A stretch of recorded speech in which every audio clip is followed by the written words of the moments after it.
Hello, good day. My name is John. So my qualifications and certificates. I studied bachelor's in physics and chemistry.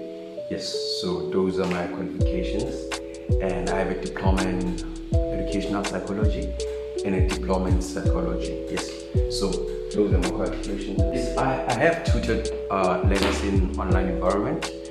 I've been a tutor for almost 4 years now, and most of my classes they've been online.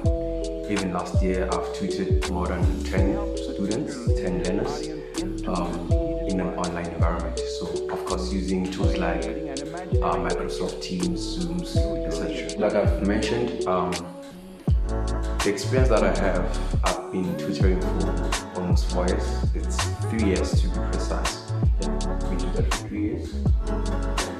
Yes, I have. Last year I was working full time. I was working with Tutors SA. I was working with UK Live. So I've tutored from I've tutored from 12 years, which is grade 6. I've tutored from 12 years to 18 years, 18, 19 years. Those are the age groups I've been tutoring. The subject that I'm qualified and willing to tutor as a tutor is mathematics, physics, and chemistry. Yeah, those are actual majors that I teach. Yes. So the curriculum that I'm familiar with and the one that I'm comfortable teaching is CBSE, and a little bit of British curriculum, including IB as well. Yes, yeah, I do have experience in terms of preparing tests and exams for students, and most of the times, because the way I prepare my exam is based on how I teach the learners, because I focus on specific things, including the way I kind of approach my tutoring. I focus more on the weaknesses of the learner. You see, like, because most of the weaknesses in terms of learning are more psychological, so I try to overcome those factors. Even how I ask my question, I ask them in a way of it's going to challenge a learner in a way that I've taught him or her to think about a problem.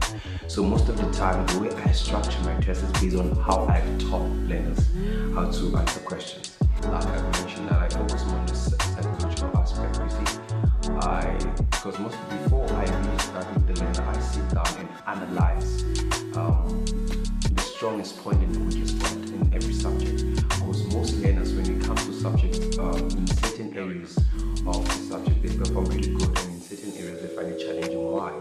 Most likely it's the foundation, the basics made from previous grades. So what I do, I try to go back and actually break down all of the basics coming from the earlier grades. And from there, after I've encapsulated all the foundation, now I start to now upgrade to the level where the learner is. And now, since the learner has grasped all the foundation, now they can be able to think more about the subject. And another thing, I try so much to boost learners' confidence, because if the learner is not confident in the subject, it means that automatically they won't do very well in the subject. I use Microsoft, I use Whiteboard. Yeah, Microsoft is very reliable because it has access to so many things. It's a very broad kind of a platform. So I use whiteboards online. I use an iPad. I also have between one laptop where I can write and actually explain using my own personalized notes, or maybe their tutoring company can provide notes, or maybe an institution. Yeah, that's it. Thank you so much.